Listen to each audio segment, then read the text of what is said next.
Many of you might know, Tony has made it one of his life's missions to help feed as many people as possible.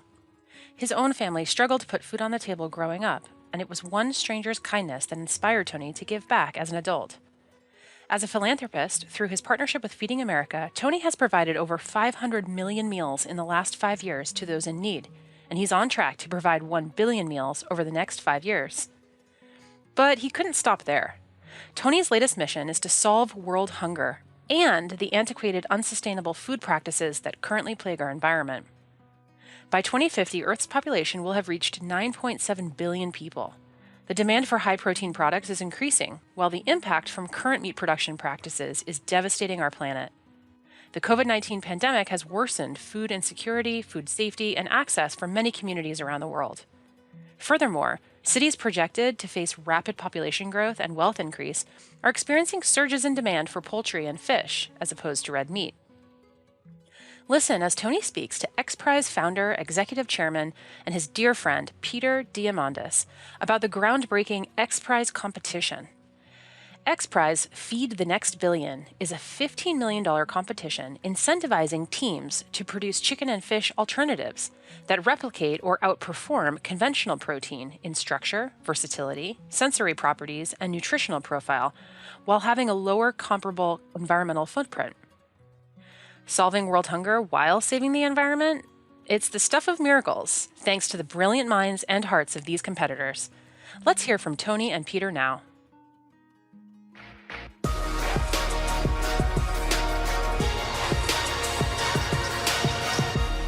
Hello, everyone, and welcome to another radically optimistic episode of XPRIZE Future Positive Podcast. I'm Peter Diamandis, founder and executive chairman of XPRIZE. Food insecurity is one of humanity's most pressing problems, and our guest today and my good friend Tony Robbins has made it one of his life's missions to help feed as many people as possible. Back in 2018, Tony pitched to XPRIZE an idea to radically change the global food production system. Today, we're going to be exploring the story of how our newest XPRIZE, the $15 million XPRIZE Feed the Next Billion competition, came to be and why it matters, especially right now, and what future we are trying to create through innovation and competition. Tony Robbins is an entrepreneur, #1 New York Times bestselling author, and the nation's #1 life and business strategist. Through his partnership with Feeding America, Tony has provided over 500 million meals in the last 5 years to those in need.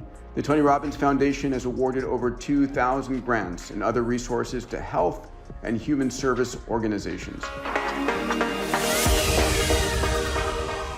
Tony, welcome, buddy. Good to have you here.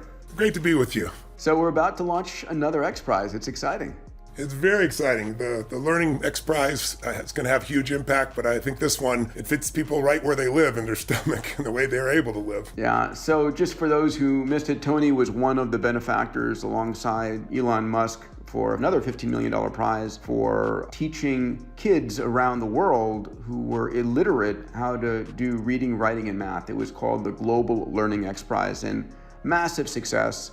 You know, we had like 30-fold the amount of money spent by all the teams to win it. And the winning technology now is impacting kids throughout the world, especially in parts of Africa and South and Central America. Yeah, they're able to learn without teachers now because they can take an iPad or a tablet and literally begin to learn on their own at a tempo that they weren't able to do with teachers previously. So I'm real excited about the impact, and I thank you, Peter, for your partnership in making that happen. Oh, my pleasure, and thank you for stepping up, buddy. And we're doing it again, but this is a much bigger challenge. I mean, people can survive not reading and writing, you know, not in the current world, I guess the world we're living into, but food, I mean, that's just fundamental. And just to lay this out, I will go into more detail in a minute, but for those who want to understand what we're going to be speaking about here, we're talking about another $15 million prize. And this is a prize to develop a new way to produce food that could feed the next billion people without decimating the planet and without breaking the bank. What are your thoughts on the prize rules here? What rings true to you? Well, I think what's really critical is for people to understand how big the problem is, because living in the Western world, we don't realize it. I realize it because I grew up without food, not starving, but I had a Thanksgiving when I was 11 years old and there was no food. We were going to have, we wouldn't have starved. We'd had a can of tuna and some crackers, but we weren't going to have a Thanksgiving meal. And so the genesis of this prize really begins in my own pain, my own suffering. I don't want other people to suffer, because once you talk about food insecurity, I know what that means. And so somebody came to our house that day, delivered food to us as a surprise. We had a meal, and it changed my life. It completely changed it because it made me think strangers care, and so I wanted to care about strangers. And so over the years, I started feeding 2 families, then 4, then 8, then I got my small company involved. And eventually, I got to 42 million people I'd fed, and that was back about 6 years ago when I was writing a book called Money Master the Game, and I was interviewing all these self-made billionaires, Warren Buffett, Ray Dalio, Carl Icahn, all the best of the best. And I'm reading that Congress cut food stamps. It's now called the SNAP program here in the US, by billions of dollars, so much so that every child, every family that needs food who's on that assistance program would have to go 1 week a month without food unless guys like you and I in the private sector stepped up. So I found I'd fed 42 million people. I didn't know that was the total. I thought, what if I fed that many in a year? And then it was,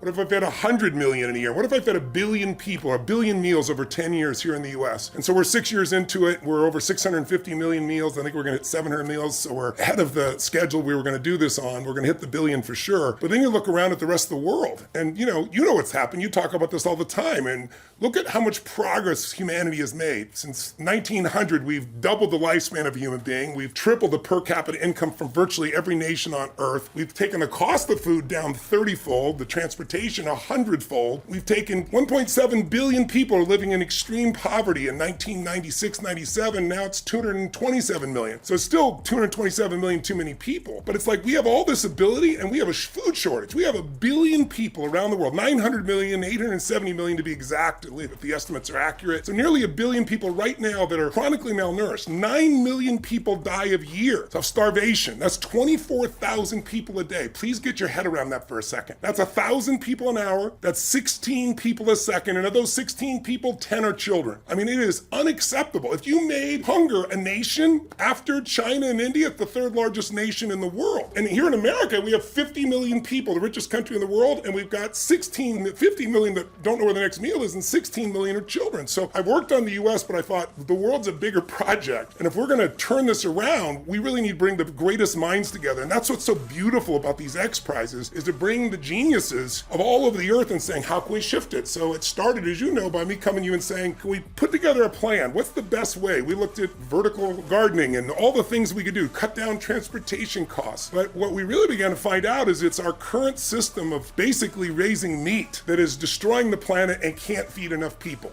Because right now, according to the UN, by 2050, we're going to need 70% more food and 76% more meat. The demand for high-end protein in China has gone berserk. For any place where there's any money, where people become wealthy, that's what they want. And we're outstripping our capacity, because right now there's 4 things that our current meat structure culture worldwide is destroying. The first